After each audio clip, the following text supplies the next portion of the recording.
தோரணமலை முருகனுக்கு அரோகரா. வணக்கம் நண்பர்களே, நாம் இப்போ தோரணமலை முருகன் கோயிலுக்கு போகிறோம். தோரணமலை முருகன் கோயிலில் உள்ளே போன உடனே அடிவாரத்தில் ஒரு சுனை இருக்குது. அந்த சுனையில் போய் கால் கையை கழுவிட்டு தலையில் தீர்த்தத்தை தெளிச்சுக்கிட்டு சப்த கன்னிகள் கோயில் இருக்குது. அங்கே போய் சப்த கன்னிகள் கோயிலில் சாமி கும்பிட்டுட்டு அதுக்கப்புறம் நம்ம விநாயகர் வல்லப விநாயகர் இருக்கார். வல்லப விநாயகரை வழிபட்டுட்டு அப்படி பிரகாரம் விநாயகர் கோயில் பிரகாரத்தை சுற்றி வந்தோம் அப்படின்னா அங்கே வந்து நாகர் இருக்காங்க, அங்கே ஒரு முருகர் இருக்கார். வந்தோம்னா அருணகிரிநாதர் மண்டபம் இருக்குது. இங்கே 6 மண்டபம் இருக்குது. அந்த 6 மண்டபமும் பக்தர்கள் வந்து படியேறி வரும்போது களைப்பாக இருந்தாங்கன்னா அவங்களுக்கு ஓய்வு எடுப்பதற்காக 6 மண்டபம் கட்டி வச்சுருக்காங்க. போகிற வழியிலே பார்த்தீங்க அப்படின்னா நாகதேவர் கோயில் இருக்குது. அங்கே வந்து நம்ம சாமி வழிபட்டுக்கலாம். கோயிலில் வந்து பணி நடந்துக்கிட்டு இருக்கு, திருப்பணி நடந்துகிட்டு இருக்கனால மேலே வந்து கல், செங்கல், மணல் எல்லாம் கொண்டு போய்கிட்டு இருக்காங்க. இப்போ நம்ம பார்க்குறது குகை கோயில். போகிற வழியில் ஒரு குகையில் வந்து சிவாலயம் இருக்கு. சாமி சிமி தீர்த்தம்னு ஒரு தீர்த்தம், ஆஞ்சநேயர் இருக்கிறது வந்து நிறைய நோய்களை அதையும் பார்த்து தரிசனம் பக்தர்கள் மேலே போன நம்பிக்கை அப்படி மேலே நிறைவேறி இருந்தோம் அப்படின்னா நிறைவேறி இருக்கு. அங்கே வந்து நீராடிட்டு அப்படி நம்ம மேலே போனோம் அப்படின்னா கோயில் ஒன்று இருக்கு. அது என்ன அப்படின்னு பார்த்தோம் அப்படின்னு சொன்னால் அங்கே வந்து தேரையர் வழிபட்ட ஒரு அந்த குகைக்குள்ள சித்தர் தேரையர் தவம் புரிந்த இடம். இந்த இடம் பார்த்தீங்கன்னா ரொம்ப அமைதியான இடம். இந்த விளக்கு எரியுது பார்த்தீங்களா, அதுதான் தேரையர் வந்து வழிபட்ட குகை கோவில். இங்கே வந்து தேரையர் வந்து தவம் இருந்த இடம். இங்கே வந்து நிறைய பக்தர்கள் தியானம் பண்ணுவாங்க. ரொம்ப அமைதியான இடம்.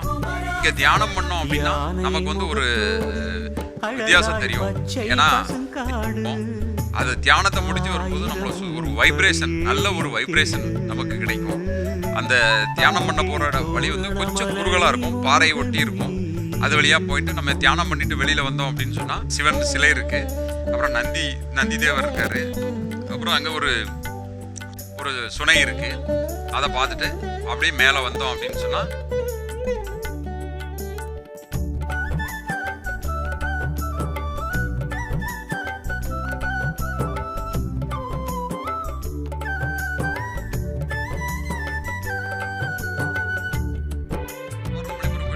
பார்க்கறது வந்து முருகர் வந்து இந்த இடத்துல வேல் ஊன்றி நின்ற இடம். இங்கிருந்து திருச்செந்தூரம் முருகர் பார்த்ததாக தல வரலாறு சொல்லுது.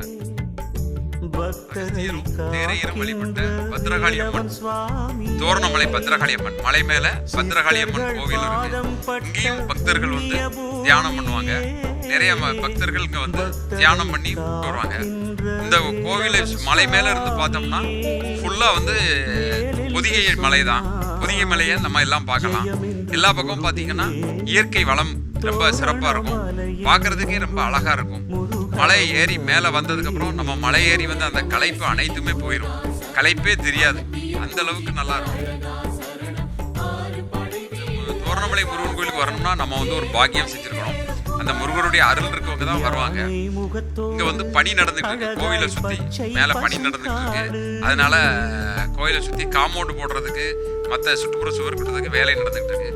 பக்தர்கள் நினைத்தது நடந்த உடனே பக்தர்கள் வந்து மலையேறி சாமி கும்பிட்டு வர பக்தர்களுக்கு பூந்தி வழங்குவாங்க. அவங்க என்ன நினைக்கிறாங்களோ அதை கொடுப்பாங்க. மலை மீது இருந்து பக்தர்களை வந்து அருள்பளித்து கொண்டிருக்கிறார் தோரணமலை முருகன். தோரணமலை முருகன் மிகவும் தொன்மையான முருகன். தோரணமலை வந்து மருத்துவத்துக்கு சிறந்த இடம் தோரணமலை.